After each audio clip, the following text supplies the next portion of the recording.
Here's something you don't see every day. A Republican governor at an inner-city church trying to destigmatize drug addiction. We have to acknowledge it's a disease and treat their illness. And, we would never stigmatize someone who has cancer.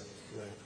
Yet we feel free to stigmatize someone who may have made one bad decision, and because of their makeup, they've become an addict. For Christie, sitting empathetically with former drug addicts could be a political antidote for a possible presidential run, especially after the bridge scandal.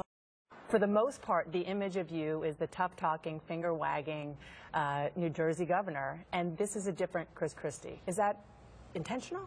It's always been there.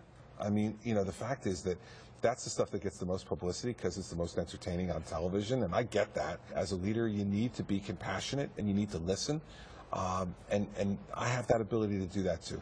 Is that what you think that this is showing that you are a compassionate conservative? Listen, the term's already been used by a previous president. How would you define it? Listen, I think this is just me being myself. I care about people, and I don't think, no matter what stage of life they're at, no matter what circumstance they're confronted with, and by the way, when it's required to get in somebody's face and tell them off, I'll do that too. Let's just not make that right now. No, definitely not.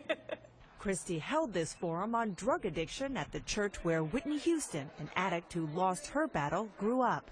The reason we're here is because of Whitney Houston in a respect, because I came here for the funeral, and that's where I met Pastor Joe Carter, who is my co-host today and is the pastor of this church. When Houston died, Christie lowered the state's flags and got blowback for honoring an addict, precisely the kind of stigma he's trying to change. We're going to define her life not by her triumphs, but from her weakness. This is personal for Christie. His close friend from law school died earlier this year of an overdose. I can't tell you how many times all of us, friends of his, dear friends, intervened and got him to treatment and dealt with his wife and his children and tried to help him. Now, we couldn't.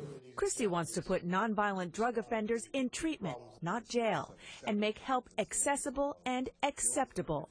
He says the war on drugs failed. That's a Republican war. It was Richard Nixon. Nancy Reagan famously said, just say no to drugs. Do you risk angering the core Republicans in your party, those who you might need to vote for you in 2016? Listen, I'll take whatever risk I need to take if I'm telling the truth as I see it. And the fact is that it was well-intentioned. The war on drugs was well-intentioned. It just has not worked. So I'm not worried about turning anybody off. I want to tell people the truth. And what about Christie's own very different but very personal battle with his weight? What about the disease of obesity in this country? Is that something that you think about in the back of your mind that you might want to talk about as a public policy platform as well? Sure. I think at some point when appropriate, I would. Because I know that struggle personally, and I know how difficult it is. But I want to be careful because I don't want to proselytize. I know how difficult it is to deal with this problem, and I know it's made more difficult at times when people feel who are struggling with it that they're being lectured to. And I've gone through that. Do you think it's an addiction? I don't know. I don't know the answer to that question. But what I will tell you is that I know it's a struggle. And I've had that struggle and continue to have that struggle. But I'm doing well now. And I want to continue to do well. Getting healthy is about his family, he says, not running for president, though that is on his mind. I'll make a decision after the first of the year. What I'll announce, I don't know. You haven't decided? You really haven't decided? I really haven't decided.